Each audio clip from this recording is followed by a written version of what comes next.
Greetings from downtown Beirut. This is Father Dan Corrou on top of the Jesuit church here in the center of Beirut.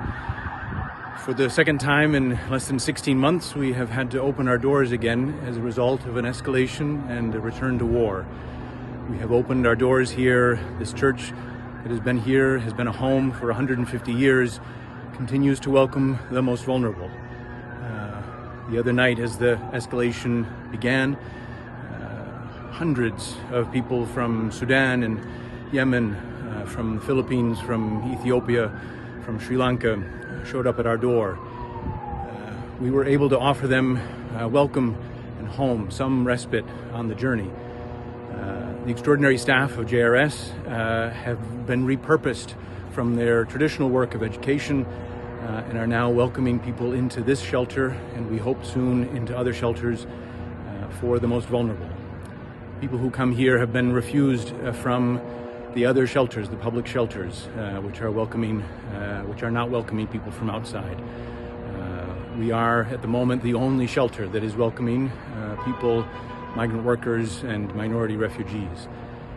The extraordinary staff of JRS continue their work. Many of them are also themselves displaced. Overhead right now, we hear the drones all through the night and even the afternoons. We hear the explosions not far from us here, all throughout Beirut. They have been themselves displaced. Their best way of working through that painful and difficult time is to care for the most vulnerable, is to do their job, is to show up, to be extraordinary witnesses. We are grateful for your support, for all of those, our team members here, your support and solidarity with the most vulnerable here in Lebanon. We are grateful for your financial support of this and other shelters as we begin those. We are grateful for your support of the mental health and psychosocial support that we are offering and that we will continue to offer through this painful time of the escalation of the new war, the return to war.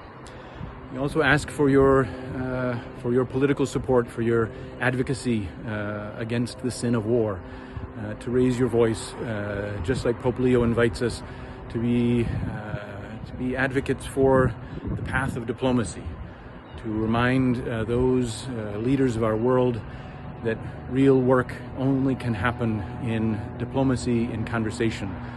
The work of war is easy, simple, destructive, and terrifying. The work of diplomacy is long and difficult. It takes a lot more effort, but it is the only thing that will bring real peace. We ask for your continued support, your prayers, your financial support, but also for you to raise a voice that we might be agents of real change, of real diplomacy, of real positive work toward peace. Thank you all, and God bless.